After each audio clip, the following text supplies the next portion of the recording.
How did I get that job? So like, they don't hire people. She was right? Like, she wasn't wrong. They don't hire people without a college degree, which is terrible, by the way, because you learn nothing at college. The only thing you learn at college is to have contempt for the working class, like to have contempt for people who don't have a college degree. So this is not a pro-college argument. This is like an anti-Morgan Stanley argument, that they insist that people have this credential just for their own prestige, right? It has nothing to do with what you learn there. But anyway, setting that aside. It's their choice. Right, they can. A lot of companies don't implement that rule, though. It's changed since then. It's slowly changed. Especially the big tech companies. Yeah, totally. Tech is good on this front. Only this front, but anyway. Yeah, exactly. Cut that clip up real quick. Yeah, supporting that happened. I don't have to have an explanation for it. I mean, I assume it has something to do with your charisma and the force of your personality and the something unique that was first conveyed through that cover letter and then in interviews, which I think you know. Like, I think you're being a little bit like, I disagree, consciously naive. But because the fact that you're the only one who did it, right? Like, the fact that you're the only one who managed to do it. I disagree. I'm not the only one that did it. My friend Steve Avetian was another 1.8 GPA guy. He came out. He was, doing nothing. He was helping out his dad as a truck driver. Him and his buddy Alfred decide to go being truck drivers. You tell me who's a truck driver. They were nobodies like, oh, they're going to make it in business. No 4-year, no 2-year, no nothing. They're running a $300 million transportation business today. So I can go on all of these stories to say, hey, let's keep feeling sorry for everybody. There's a big difference between sympathy, empathy, and trying to rise up. No, I agree with you. Yeah. I don't want to come off as someone who's like, oh, you should all feel sorry for it. I don't want to come off that way at all. Okay, we're on the same page there. They don't feel that way. Like, they're proud of their work. They feel that it gives them dignity. I think what they're doing is also is something they should be proud of. Okay, so I guess that would be my next question. Would be like someone has to be the person who is the custodial staff, right? Who's not gonna make it big, right? Someone has to be the person who is stocking the shelves at the supermarket, right? We all rely on the labor. That's a choice. But we need them. We need.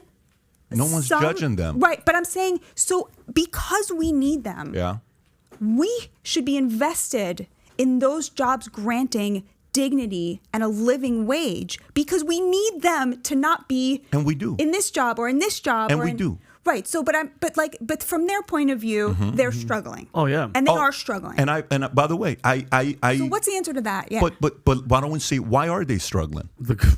Because you can't live on $15 an hour in New York City. But why are they struggling though? Is your argument only they can't make it on $15 an hour? The housing market, the wages. Okay, so why do we have marriage is a big part of it. Actually, you talk about this a lot. Okay, but but why let's actually dissect. Oh yeah, okay. Why is there a housing problem? I'm going to write it down. I'm going to write notes. So tell me why they're struggling. I'm going to take notes. I'll be the student. Oh God, this is inflation. No, but by the way, guys, I hope you understand. Like, this is why the audience likes these types of conversations. I love it. And this is why I have so much respect for you that you go anywhere and talk to anybody and you post your argument. By the way, I have a very serious question for you. I know I'm going to wait. We I'm have just to teeing go it up. here. Yes. Stay there. Yes. We have to go here. So why are they here? Why are they struggling? Why are they struggling? So there's sort of 3 tiers of people in, let's say, what we would call labor, the working class, right?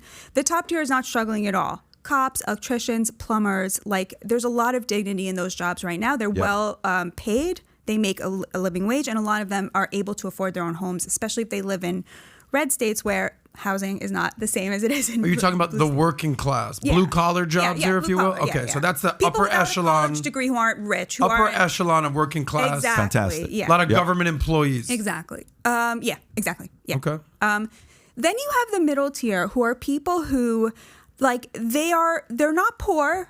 And I wouldn't even say they're struggling. They're not like lying awake at night. How am I going to pay for this or that? Although right now it's very difficult because of inflation, but that's it's a unique situation right now. Their biggest struggle is they do not have access to the American dream because they're not going to be homeowners in their lifetime. And we know that owning a home how you transfer that wealth to the next generation, right? What's sort of a classic standard for like what we call like middle class life, right? And who are these people? These like what type of jobs? A lot of truckers are in this position. This is people who are making between 40 and 60, 65. You know, what, retail, truck drivers? What else? One lower, I would say. Really? So yeah, so truckers, you know, people who are, you know, let's say in you know, the trades often, you know, if they're not maybe editors and graphic designer types. A lot of people in the bottom layer of the tech industry, you know, these are people who are making, like I said, between 40 and 60. If you're making 60 and you're living in New York, you'll never own a home, right? If you're making 40 and you're living here, it would probably be difficult as well.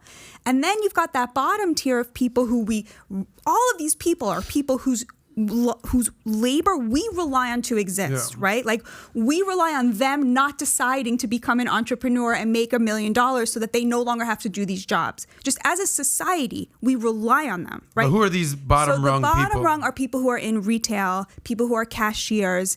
3.5 million people are cashiers, you know, 3 million retail associates in America, fast food workers, right? Now, it happens to be that even though the federal minimum wage is $7.25 an hour, something like $7.59 an hour, most of these people now are making between 12 and 15. The problem is that in many of the places, that is not a living wage. That is basically poverty wages, you know? So where I live in Brooklyn. I actually don't live in like one of the most expensive neighborhoods. I live in an immigrant neighborhood. It's sort of more reasonable. But still, the guy who delivers my Amazon packages could never dream of owning. Yeah, but are these people immigrants? What, is there any data of who these people are? Who is? Like this lower third. It's a lot. Who are they? I'll tell you who they are. Are they just naturally born Americans who just strive to be a McDonald's worker? I doubt it. The question of which tier you end up in is very interesting. What it seems to me like, and this is something, Pat, you've brought up on your show, is that one of the number one predictors of whether you end up in the bottom is whether you come from a single mother family and whether you are a single mother or a single parent, because we know that marriage is very tightly correlated with higher earnings. And economists don't know exactly why that is, but it's quite hard to be poor if you're married. I mean, that's just a weird phenomenon of American life that nobody wants to talk about. You're saying it's hard to be poor if you're married? Married men, let me give you a statistic, okay? Because this blew my mind. So the median income is around $44,000 a year, right? The median income for a black male head of household who's not married is $33,000 a year. The median income for a black male head of household who's married is $93,000 a year, which is not nobody who's making that is struggling, you know? That's a person who's living a middle-class life. So the answers are not, oh, you should feel sorry for these people, right? The question is, how do we get more people from the bottom into the higher rungs? But again, like I said, like some of that labor, right? Fast food workers, right? We rely on that. We rely on there being people to... But stay there, though. So let me ask you a question. The population today is what? 7.9 billion. Yeah. Okay. How long did it take us to double that population? 60 years. 60 years ago, we were at 3.6 billion. How long did it take us to double that 3.6 billion to 1.8 billion? 40, 50 years prior to that, we had 1.8 billion. I can keep going back and right. Okay, the idea of a person staying where they're at, everything in life is about graduating, okay? What's graduating? One should not stay in a position forever without graduating to the next level. We should grow. And we should create an environment where people are developing and increasing the level of contribution to society. That's me. I worked at Burger King. I wanted to be a cashier. They never made me a cashier. I worked as a chef. I was a cook. I made Whoppers, no onion. At Burger King. I bragged about it. I was a chef. They gave me a medium shirt, and I was 6'1".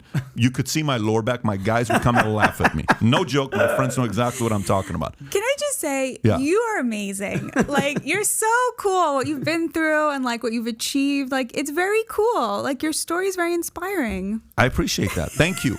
But also, for me, everything that's inspiring to me, I look at guys like what life he lived and how he became who he is today, from sleeping on a couch as a comedian to having made it in the insurance business and nothing in his background says about it. Good for him.